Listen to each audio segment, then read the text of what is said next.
Dinribol na, papatayin lang pala. Chis Escudero leads 11 kill impeachment senators. Magandang araw po sa inyong lahat and welcome back to my channel. Totoo nga kaya na pinatay na ng Senado ang impeachment trial ni Vice President Sara Duterte? Dahil kung matatandaan po natin, ngayon po June 2 ang pagbasa ng charges o ng mga akusasyon laban kay Vice President Sara Duterte na ipinagpaliban ni Senate President Chis Escudero na ikinagalit ng ilang mga senador at ng karamihan ng taong bayan. At isa na po dyan si Minority Leader Senator Coco Pimentel. Ayon po dito sa Philstar, the unilateral move of Senate President Francis Escudero to change the calendar of Vice President Sara Duterte's impeachment trial violates the Senate's own rules. Sabi po yan ni Pimentel. Escudero had reset the House of Representatives prosecution panel's reading of the articles of impeachment from June 2, which is supposedly today, to June 11, ostensibly to prioritize the passage of pending priority pieces of legislation before the June 13 sine die adjournment. This did not sit well with Pimentel, who said the Senate impeachment rules state that the legislative agenda should give way to the impeachment trial. Dahil yun nga po ang idinahilan ni Chis Escudero na marami daw dapat munang ayusin ang Senado at ang Kongreso bago ang impeachment trial. Na pinalalabas ni Escudero na mas importante yung mga dapat nilang gawin at dapat nilang tapusin kesa sa impeachment trial ni Sara Duterte. Pero ayon kay Pimentel, he was referring to a portion of the Senate impeachment rules which reads, at 2 o'clock in the afternoon or at such other hour as the Senate may order of the day appointed for the trial of an impeachment, the legislative business of the Senate, if there be any, shall be suspended, and the Secretary of the Senate shall give notice to the House of Representatives that the Senate is ready to proceed upon the impeachment trial in the Senate chamber. The said section or provision in our impeachment rules gives the directive that should there be both legislative and impeachment matters, the legislative agenda should give way to the impeachment proceedings. O di ba malino naman itong sinasabi rito? Na nakasaad sa provision na kung magkakataon na merong legislative saka impeachment matters, dapat mag-give way kung ano man yung legislative agenda para sa impeachment proceedings. Pero bakit ganun si Chis Escudero? Yung mga Senate rules, siya mismo ang bumalik. Sabi pa ni Pimentel, Escudero's invoking the need to pass priority legislation as a reason to reset the impeachment trial violates the spirit of the rules. Pimentel said he sees no reason for resetting the impeachment calendar because the full-blown trial will only happen in July during the next Congress and not during the remaining days of the 19th Congress. Pero meron din pong mga senador na nagtatanggol kay Chis Escudero. Tulad nitong si Senate President Pro Tempore Jinggoy Estrada defended the leadership's move to prioritize the passage of pending measures over the upcoming impeachment trial of Vice President Duterte. Estrada also denied the claim of incoming mamamayang Liberal Party List Representative Laila De Lima that the impeachment trial is dead on arrival. Sabi ni Jinggoy Estrada, we are not going to abandon our constitutional duty to hear the impeachment case. So, ayan pala, sabi ni Jinggoy Estrada, we are not going to abandon, hindi daw iiwanan yung kanilang constitutional duty na pakinggan ang impeachment case na yan. So, parang niloloko tayo ng mga senador na to. So, sinasabi na yung pag-postpone ng hearing supposedly today ay hindi po nangangahulugan na patay na yung impeachment ni Sara Duterte. Dahil sinigurado naman ni Jinggoy Estrada na tuloy ang impeachment case. Sabi naman ni House Deputy Minority Leader and ACT Teachers Party List Representative Franz Castro and ACT Teachers Party List Representative-elect Antonio Tino, that they expressed deep concern over Escudero's decision to move the presentation of the articles of impeachment. The lawmakers pointed out that this delay coincided with rumors of a possible dismissal of the impeachment case. We are particularly disturbed that this postponement is happening amidst talks of dismissing the impeachment altogether. So, hindi nating maaalis na mayroong mag-iisip na baka nga naman pinag-uusapan na ng mga senador na patayin itong impeachment ni Sara Duterte. Bakit? Sabi sa GMA News, re-elected Senator Amy Marcos said that the bid to remove Vice President Sara Duterte via impeachment has already failed amid the postponement of proceedings in the Senate. Sabi ni Amy Marcos, para sa akin, yan ang importante. Makatulong sa tao at tigilan na ang pangunguna ng pampolitikang impeachment na yan. Pero sa kabilang banda, bakit inuurong yung impeachment? Tanggapin nyo na. Talo na ang impeachment. Yun lang yun. Kahit ngayon, kahit sa Hulyo pa, talo na. So para kay Amy Marcos, just accept that VP Sara impeachment has already failed. Siyempre yan sasabihin ni Amy Marcos. Solid Duterte yan eh. Dapat niyang pangatawanan ang pagtatanggol kay Sara Duterte. Hindi ba't isinama pa siya ni Sara Duterte sa The Hague para bisitahin si former president? Unfortunately and sadly, hindi naman po pinapasok si Amy Marcos dahil ang pwede lang bumisita sa loob kay former president ay ang immediate family. Baka akala ni Amy Marcos ay immediate family na rin siya dahil tinakwil niya na ang pamilyang Marcos at siya ngayon ay nagsusumiksik sa pamilya Duterte. Di ba? Bakit sasabihin nito ni Amy Marcos na failed na daw yung impeachment? Bakit? May usapan na ba kayo ni Chis Escudero na papatayin na ang impeachment diyan sa Senado? Kung makasalita si Amy Marcos ng pampolitika, syempre politiko kayo eh. Ano bang dapat yung intindihin? Di mga political matters. Pero teka, pansinin ninyo kung paano magsalita si Amy Marcos ngayon. Hindi ba unti-unti na siyang nagiging style Sara Duterte magsalita? Hindi ako magtataka kung one of these days magmumura na rin si Amy Marcos. Siyempre, birds of the same feathers flock together. Tell me who your friends are and we will tell you, Amy Marcos, who you are. Hindi pa yan. Bakit hindi magdududa ang taong bayan? Matapos magsalita ni Amy Marcos na failed na daw impeachment trial, meron naman lumabas na balita sa Politico.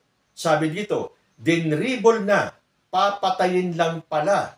Chis Escudero leads 11 kill impeachment senators. Senate President Chis Escudero is reportedly determined to bury the impeachment trial of Vice President Sara Duterte, a move seen by insiders as a calculated play to keep the Duterte bloc in his corner and secure his hold on the Senate presidency.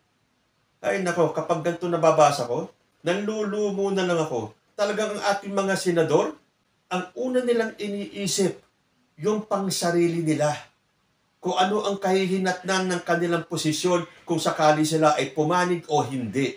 Tuloy ko, Politico learned that at least 10 senators are backing Escudero's play, either as outright Duterte allies or fence-sitters who would rather not rock the boat. For starters, those known to be openly opposed to Duterte's impeachment are the PDP Laban bloc, Senators Ronald Bato de la Rosa, Bongo, and Robin Padilla, while Senator Amy Marcos had earlier vowed to fight the trial to the very end. Outgoing Senator Cynthia Villar and her son, Senator-elect Mark Villar, are also expected to side with Duterte, given the close ties between their family and the Dutertes. In fact, Duterte actively campaigned for Cynthia's daughter, Las Piñas Representative Camille Villar, who secured a seat in the 2025 midterm elections. Senators Sherwin Gatchalian and J.V. Ejercito have expressed lukewarm positions on the impeachment, with Gatchalian pushing for its postponement to focus on priority legislation. Ejercito, for his part, said there is no need to rush the trial, describing it as divisive. O kababasa lang natin na dapat magbigay kung ano man yung priority legislation na yan sa impeachment. At itong sinasabi ni Ejercito, there is no need to rush the trial, describing it as divisive. Mas magiging divisive po ang ating bansa pag hindi ikinuloy ang impeachment trial na yan. I tell you.